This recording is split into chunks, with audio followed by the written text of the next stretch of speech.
तो अब आप देखोगे कि जैसा कि यहाँ पर देखने को मिलता है मुद्रास्फीति के प्रभाव, तो कुछ कुछ पिक्चर पे फोकस कर सकते हैं।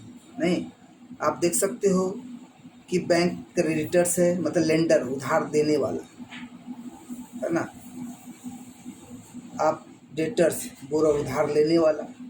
तो क्रेडिटर्स हो गया लेंडर, मतलब जिसको बोल सकते हो महाजन, कर्ज देने वाला।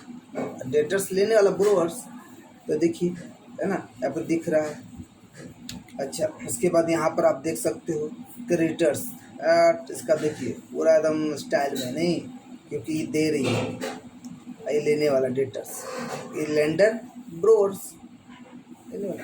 I expect this money back in 3 years, Donald, बड़ा थैंक यू एंड मैवीज। नहीं, उसके बाद देखोगे यहाँ पर इंटरनेशनल कुछ मॉनेटरी फंड दिखाया जा रहा है। तो देखिए, आप देखोगे IMF, इंटरनेशनल मॉनेटरी फंड, तो आप जान ही रहे होंगे, उसके थ्रू भी भारत में आप देखो बहुत सारे पैसे आते हैं। इसका मतलब क्या कि हमारा कंट्री एक तरह से, या कोई भी अदर कंट्री, कोई भी क्रेडिटर्स, तो हमारा भारत भी क्रेडिटर्स है भी तो है, क्योंकि वो भी अदर कंट्री को देते रहते हैं एज ए लोन। तो यहाँ पर कहना चाह रहे हैं कि मुद्रास्फीति के प्रभाव में कि अर्थव्यवस्था पर मुद्रास्फीति के बहुपक्षीय प्रभाव होते हैं, माइक्रो और मैक्रो, दोनों ही स्तरों पर। ये आय का पुनर्वितरण करती है, सापेक्ष मूल्य को विकृत कर देती है, रोजगार, कर, बचत, निवेश नीतियों को अस्थिर कर देती है और अंत में अर्थव्यवस्था में मंदी ला सकती है। हम निम्न आधार पर मुद्रास्फीति के प्रभाव का एक संक्षिप्त विवरण देख सकते हैं। निम्नलिखित आधार पर मुद्रास्फीति के प्रभाव का एक संक्षिप्त विवरण देख सकते हैं। पहला, ऋणदाता और देनदार पर ओन क्रेडिटर्स एंड डेटर्स। तो देखिए यहाँ पर तो आपको जो एग्जांपल में दिखाया गया, यहाँ पर क्रेडिटर्स और डेटर्स सबसे पहला तो यहीं पर दिखाया गया, नहीं दिखाया गया।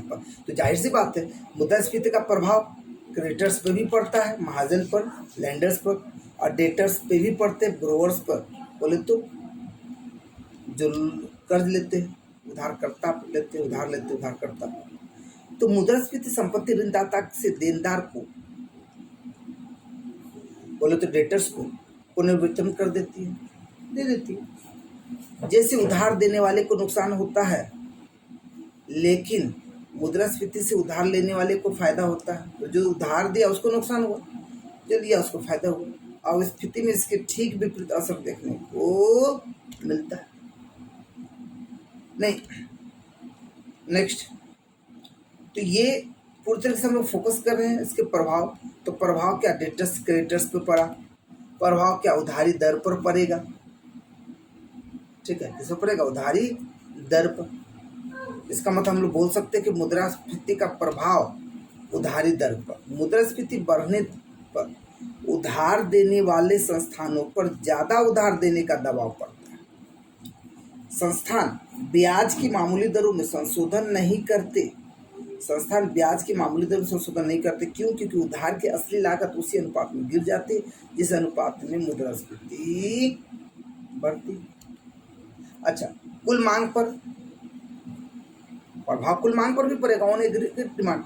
जाहिर सी बात है, इसको आप समझ सकते हो। अगर 20 रुपये का चीज 40 रुपया हो गया, तो आप जो 1 किलो लेते हो तो आधे किलो लो, कुल मांग पर भी प्रभाव पड़ा। बढ़ती मुद्रास्फीति कुल मांग के बढ़ने का संकेत देती है और साथ ही अपेक्षाकृत कम आपूर्ति और उपभोक्ता के बीच उच्च क्रय शक्ति का संकेत भी देती है।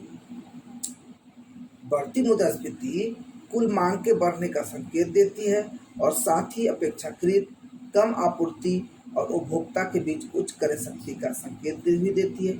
आमतौर पर उच्च मुद्रास्फीति से उत्पादक को ये सुझाव मिलता है कि वो अपना उत्पादन बढ़ाए, क्यों? क्योंकि इस स्थिति को अर्थव्यवस्था में उच्च मांग के संकेत के तौर पर देखा जाता है, उच्च मांग के संकेत के तौर पर देखा जाता। निवेश पर, इन्वेस्टमेंट। मुद्रास्फीति की वजह से अर्थव्यवस्था में निवेश 2 कारणों से बढ़ती है, ठीक है।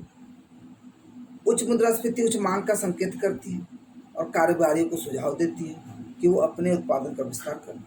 और दूसरा, मुद्रास्फीति जितनी ज़्यादा होंगी कर्ज की लागत उतनी कम होगी।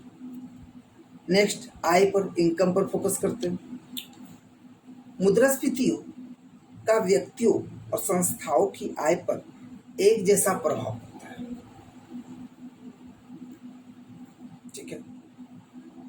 मुद्रास्फीति में बढ़ोतरी से आय की नॉमिनल वैल्यू में थोड़ा इजाफा होता है, जबकि आय की वास्तविक वैल्यू उतनी ही रहती है।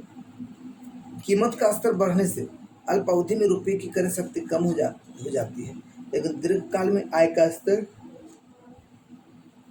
बढ़ जाता है। इसका मतलब किसी समयावधि में आय, इनकम दो वजहों से बढ़ सकती है, दो वजहों से बढ़ सकती है, जैसे मुद्रास्फीति स्थितियाँ और कमाई में बढ़ोतरी से। जीडीपी अस्फीति कारक, मौजूदा कीमत पर जीडीपी को अस्थायी कीमत पर जीडीपी से भाग दिया जाए की परिकल्पना एक समय में आय पर मुद्रास्फीति प्रभाव का विचार देती है। अच्छा, अब देखें बचत पर। नहीं तो